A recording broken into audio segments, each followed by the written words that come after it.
맨유의 새로운 이선 조합, 쿠냐와 은베모 라인은 어떻게 맨유의 공격력을 바꿔놓고 있는가? 최근에 맨유가 브라이튼까지 이기면서 3연승을 질주하고 있는데 그 가운데서 우리가 좀 많이 눈에 띄었던 게 최후방에 있는 골키퍼 라메스의 좋은 선방 능력, 안정감, 그 앞에 있는 백스리 수비 라인의 좋은 수비력 같은 이런 것들도 눈에 많이 띄었지만 역시나 득점력이잖아요. 특히나 마지막 브라이튼전 같은 경우는 무려 4골을 넣으면서 승리를 가져왔는데 거기서 정말 눈에 많이 띄었던 게 바로 이 이선 조합의 활약이었습니다. 일단 지금 팀 상황을 좀 살펴보죠. 말씀드린 것처럼 유나이티드가 프리미어리그 3연승을 하고 있고요. 현재 승점 16점으로 리그 6입니다. 9경기를 했는데 5승 1무 3패를 했죠. 그런데 순위는 이렇지만 리그 초반이기 때문에 상위권들이랑 승점 차이가 되게 미세해요. 게다가 지금 유나이티드 같은 경우는 흐름을 좀 좋게 타고 있기 때문에 향후 경기 성적에 따라 순위가 더 올라갈 수도 있겠죠. 뭐 타팀 팬분들이나 혹시나 뭐 누군가에겐 이 3연승이 별것 아니게 보일 수도 있겠다라는 생각을 합니다. 하지만 저 같은 경우에 유나이티드 팬 중 한 명으로서 맨체스터 유나이티드한테 이 3연승은 너무나도 큰 의미를 갖는다고 생각합니다. 이번 25-26 시즌 초반을 좀 돌이켜보면은 유나이티드의 리그 대진이 절대 쉽지가 않았어요. 처음 9경기 동안 맨유는 아스날, 맨시티, 첼시, 리버풀을 다 만났죠. 게다가 마지막에 만난 브라이튼 역시도 맨유가 특히나 약했던 팀이었습니다.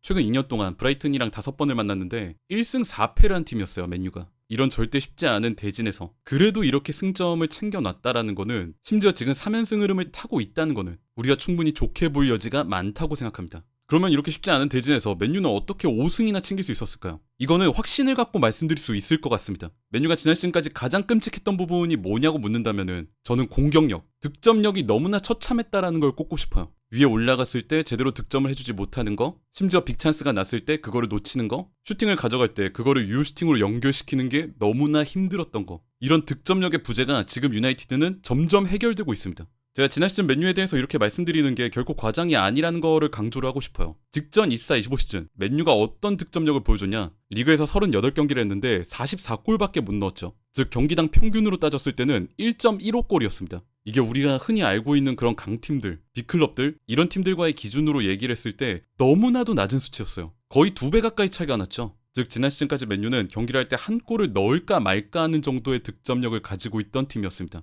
그 득점을 더 자세히 살펴보면 더 마음이 아파요. 팀 내 득점 1위가 미드필더인 브루노 페르난데스였습니다. 리그 득점 공동 1위 브루노 페르난데스랑 아마드 디알로가 공동 1등 8골을 넣었죠. 그 아래 나머지 공격수들은 뭐였냐? 가르나초 6골, 호일룬 4골, 지르크지가 3골을 넣었습니다. 최전방 스트라이커들의 득점이 센터백인 리산드로 마르티네스나 더리우트랑 그렇게 차이도 안 나요. 게다가 이 표를 보시면 아시겠지만 지난 시즌 맨유는 리그에서 10골 이상을 넣은 선수가 단 한 명도 없었습니다. 제가 개인적으로 좀 돌이켜 봤을 때 지난 시즌 맨유가 15위를 하고 끔찍한 부진을 보여줬던 제일 큰 이유가 뭐냐? 새롭게 도입된 아모림 시스템의 어색함. 감독이 새로 와서 완전히 이전과 달라진 시스템을 어떻게든 적응을 시키려고 하다 보니까 거기서 삐걱이는 부분이 있을 수밖에 없고요. 그리고 득점을 해주지 못하는 공격진들. 이 두 원인이 대환장 콜라보를 일으켰다고 생각을 합니다. 하지만 한 시즌이 지난 지금은 상황이 많이 달라졌습니다. 최근 경기들 보시면 아시겠지만 그래도 좀 적응되는 선수들이 적응한 것처럼 보이는 아모림 시스템의 상황. 여기에 플러스로 이제 공격진들의 면면이 이전과 완전히 달라졌죠. 이제 득점을 해주는 공격진들이 팀에 있어요. 즉 지난 시즌까지 부진의 원인이었던 두 포인트가 이제는 같이 개선이 되고 있다고 생각합니다. 그 과정에서 쿠냐랑 은베모의 조합이 정말 큰 위력을 발휘하고 있어요. 아시다시피 아모림 시스템에서 이선 자원은 뭐 여러 가지 역할을 좀 요구를 받는 포지션이죠. 볼 캐리, 공격 방향 전환, 자기한테 볼이 왔을 때 위협적인 플레이로 상대 진영의 균열을 만드는 크랙 플레이, 이런 다양한 역할을 요구받는데 재밌는 점은 아모림이 이거를 쿠냐랑 은베모 두 선수한테 똑같이 맡기는 게 아니라 분담을 시켜서 줬다는 겁니다.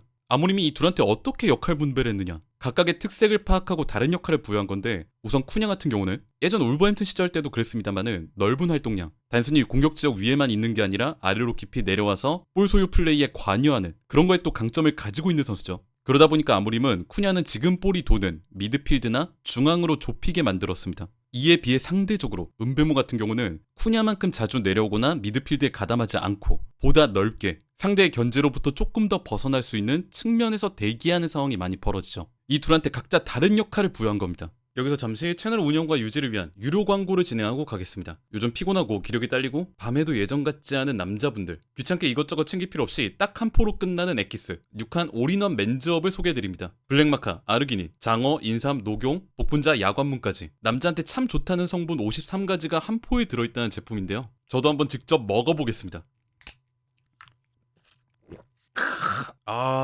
저희 맹피셜 구독자분들을 위해서 기존 70% 할인에 플러스 50% 할인을 더해 단돈 29,500원 정기 구독을 하시면 문 앞 배송까지 해준다고 하는데요. 요즘 기력이 떨어지고 활력이 필요하다 하시는 분들 오늘 고정 댓글 꼭 한번 확인해보세요. 지금까지 6칸 올인원 맨즈업의 유료 광고였습니다.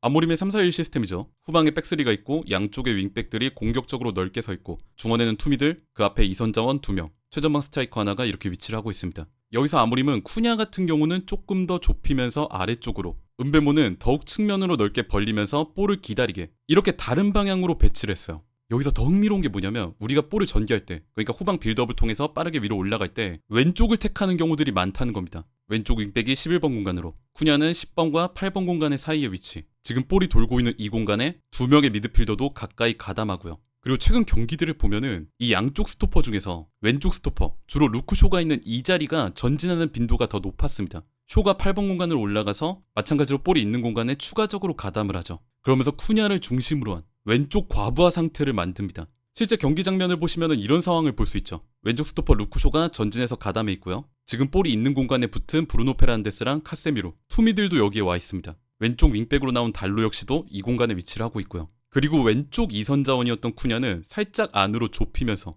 왼쪽 윙백, 왼쪽 스토퍼, 투미들, 그리고 최전방 9번 스트라이커, 이 5명이 위치하는 진영의 가장 한가운데에 위치를 하고 있습니다. 투미들 라인과 최전방 스트라이커로 연결하는 연결고리, 또 윙백과 스트라이커로 연결하는 연결고리, 이 전개의 가장 중심 역할을 맡고 있는 거죠. 유나이티드가 이런 식으로 왼쪽 공간에 의도적으로 선수들을 많이 배치했다 보니까 브라이튼의 선수들이 또 이거를 막기 위해서 상대 이상으로 이 공간에 신경을 많이 쓰고 숫자를 많이 배치할 수밖에 없습니다. 지금도 보시면은 유나이티드 선수들 숫자 이상으로 브라이튼의 수비 자원들이 많이 몰려있는 거를 확인할 수 있죠. 그러면 당연히 이렇게 선수들이 많이 모여있을 때 그 반대편에는 선수들의 숫자가 적을 수밖에 없다. 이게 아모림이 원하고 유나이티드가 원했던 그림이었어요. 지금 이 장면에서도 대부분의 선수들이 왼쪽에 치우쳐져 있을 때 전혀 보이지 않는 2명이 있죠. 바로 오른쪽 측면 넓게 벌린 은베모랑 오른쪽 윙백 아마드 디알로입니다. 특히나 은베모 같은 경우는 쿠냐가 지금 볼이 많이 도는 공간에 가담해서 이런 식으로 볼을 풀어주는 역할을 하는 것과 달리 이 볼 전개 상황에서 최대한 멀리 있는 경우를 우리가 확인할 수 있었어요. 그것도 혼자 있는 게 아니라 언제나 아마드 디알로랑 같이 있었죠. 왼쪽으로 전개하면서 상대를 이 공간에 몰아놓고 오른쪽에 있는 은베모랑 아마드 디알로 2명한텐 동시에 아이솔레이션을 얻게 만든다. 이 장면을 보시죠. 마찬가지로 맨유가 왼쪽에서 공격을 전개합니다. 볼을 잡고 있는 쿠냐가 안쪽으로 뛰어가고 있고요. 카세미로, 브루노 페란데스 역시도 이 왼쪽 공간에 가담해서 숫자를 채워줍니다. 그러다 보니까 브라이튼의 선수들이 대부분이 왼쪽 공간으로 끌려 나올 수밖에 없었어요. 이렇게 안쪽으로 좁혀 들어온 쿠냐는 자기 주위의 선수들이 다 모여있게 된 거를 확인한 후에 그 반대편 오른쪽 공간, 지금 이 넓은 화면으로도 보이지 않을 정도로 넓게 벌려있는 은베모 쪽을 향해서 롱패스 전환을 쏴주죠. 쿠냐의 그 패스를 본 오른쪽 윙백 아마드 디알로 역시도 전력으로 그 오른쪽으로 뛰어가고요. 그래서 쿠냐의 패스가 도달했을 때는 오른쪽에 은베모, 아마드 디알로, 이 2명이 2대1 상황에서 오른쪽 공간을 공략하는 그림이 나옵니다. 이걸 보면 우리가 아모림이 은베모랑 쿠냐를 어떻게 다르게 쓰는지를 파악할 수 있어요. 왼쪽 이선 쿠냐는 지금 볼이 돌고 있는 상대가 많이 끌어들여질 수 있는 공간에, 반면 오른쪽 이선 은베모는 그 볼에서 가장 먼 공간에 측면 넓게 배치를 하겠다.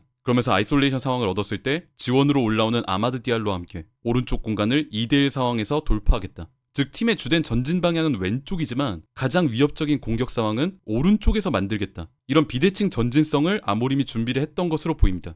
게다가 이런 공격 상황뿐만 아니라 수비 상황이나 이제 중원 싸움에서도 아모림이 이 두 사람한테 다른 역할을 부여했다는 걸 우리가 알 수 있는데, 쿠냐 같은 경우는 아까 말씀드렸듯 중앙으로도 좁히기도 하고 아래로 내려와서 미드필드에 가담하는 경우들이 많습니다. 물론 은베모도 그런 그림이 아예 없는 건 아니지만은 쿠냐에 비해서는 그런 빈도가 확실히 적어요. 또 팀 수비 상황 때도 보면은 쿠냐가 더 아래쪽으로 내려와서 수비 가담을 적극적으로 해주는 반면에 은베모도 수비를 해주긴 하지만 그것보다는 살짝 위쪽에서 상대적으로 공격을 대비하는 모습을 우리가 확인할 수 있었죠. 위에서 아래로 내려오는 쿠냐가 미드필드에 가담해서 팀의 투미들, 부족할 수 있는 중원 숫자를 위로 올라온 센터백 더리우트랑 같이 채워주고 있습니다. 그래서 이 장면만 보면은 거의 브라이튼이랑 대등하게 미드필드 싸움을 가져가고 있어요. 그런데 바로 다음 장면에서 브라이튼이 경합에서 볼을 끊고 올라간 다음에 빠르게 위로 치고 올라오는 좀 위협적인 상황이 벌어지게 되는데, 여기서 쿠냐의 수비 가담이 매우 훌륭합니다. 볼을 가진 민테가 박스 안으로 치고 들어갈 때 위에 있던 쿠냐는 전력으로 아래로 내려와서 루크쇼, 요로와 함께 박스 안에서 슬라이딩까지 가며 민테의 슈팅 각도를 어떻게든 저지해요.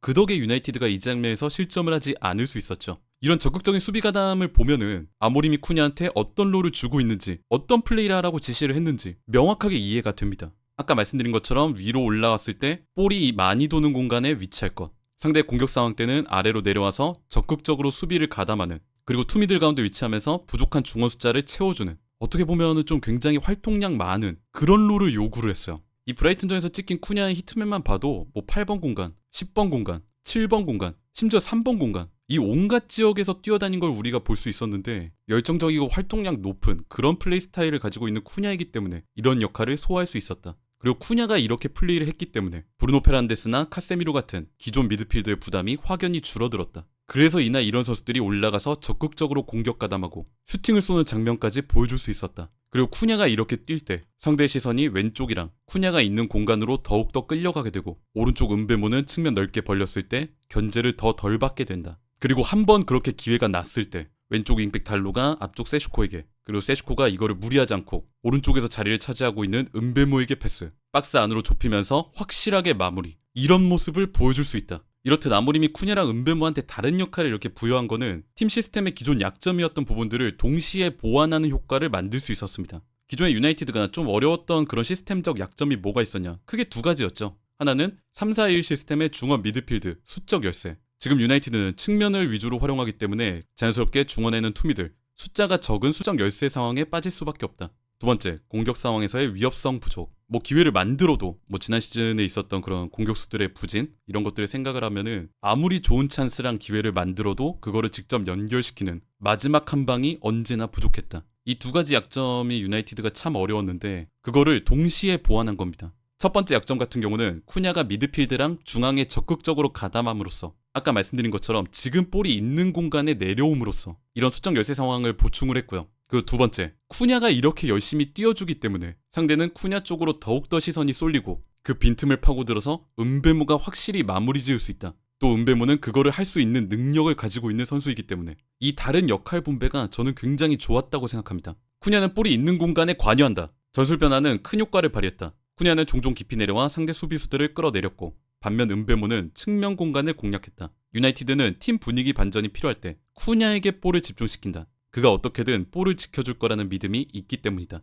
직접 리버풀전의 히트맵인데 브라이튼전에서도 이것과 히트맵이 거의 비슷해요. 왼쪽 측면으로 아예 터치라인으로 벌리기보다는 그보다 안쪽에서 혹은 더 중앙에서 활동량 넓게 뛰는 것을 우리가 확인할 수 있죠. 심지어 그 아래 공간에서도 터치가 발생했고요. 이런 걸 보면은 쿠냐 같은 경우는 지금 우리의 볼이 있는 공간 혹은 우리의 숫자가 조금 부족한 공간에 지원을 가는 역할이었습니다. 또 쿠냐 같은 경우에는 이거를 또 키핑하고 볼을 캐리할 수 있는 능력을 가진 선수이기 때문에 유나이티드 팀 동료들도 반전이 필요할 때 쿠냐에게 볼을 집중시켜주는 경향도 보이고 있죠. 또 다른 이선, 은베모는 찬스를 얻으면 반드시 마무리합니다. 이 왼쪽에 있는 자료는 예전에도 제가 한번 보여드렸던 자료인데, 지난 시즌 24-25 시즌에 어떤 선수가 골 기대값보다 실제 득점을 기록했는가, 즉 실제 득점과 골 기대값의 차를 보여주는 데이터예요. 이 두 숫자의 차가 크면 클수록 이 선수가 더 높은 득점 전환율을 보여주고 있다. 기회가 났을 때 확실히 마무리 짓는 능력을 보여주고 있다. 이렇게 볼 수 있죠. 그런데 지난 시즌 프리미어리그에서 가장 높은 골 순도를 보여준 선수가 누구였냐? 브랜트포드 소속이었던 브라이언 은베모였습니다.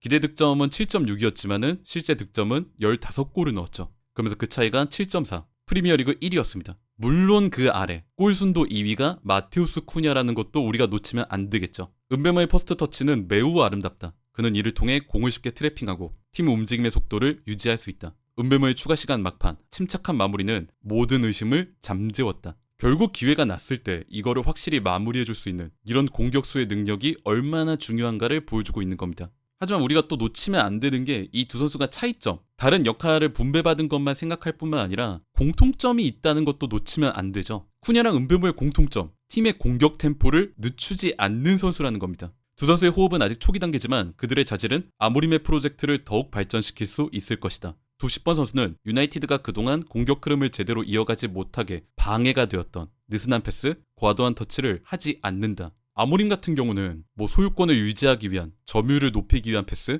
템포를 조절하는 지공, 이런 거를 하는 감독이 아니잖아요. 우리가 빌드업을 하더라도 상대를 끌어들이기 위한 빌드업을 하고 이 압박을 돌파한 뒤에 빠르게 올라가서 템포를 그대로 살린 채 확실하게 공격을 마무리 짓고 내려오기를 원합니다. 그래서 맨날 인터뷰에서 얘기하는 게 속도, 페이스라는 단어를 정말 자주 언급하잖아요. 느긋하게 공격하는 거, 템포를 죽이는 거, 이런 걸 원하는 게 아니라 최대한 빠르게 원터치 전개, 반박자 빠른 슈팅, 이걸로 골문을 노렸으면 좋겠다. 하지만 이런 것들이 유나이티드는 이전까지 잘 되지가 않았습니다. 이전의 공격수들은 이런 스타일이 아니었거든요. 오른쪽 측면의 안토니, 본인이 볼을 잡았을 때 드리블을 치는 걸 선호하면서 팀의 공격 템포를 죽이는 경우가 많았고요. 왼쪽에 가르나초, 동료와의 연계, 침착함, 슈팅 능력 이런 것들이 부족한 선수였고, 레시포드는 팀의 마음이 떠났으니까. 즉 이전의 공격수들은 지금 아모림 체제에서 쿠냐랑 은베모가 보여주고 있는 이 플레이, 넓은 활동량으로 미드필드를 채워주고 공격 템포를 살리면서 무리한 터치, 드리블을 하지 않고 득점해야 할 때는 반드시 해주는 골 순도가 높은 이성 공격수,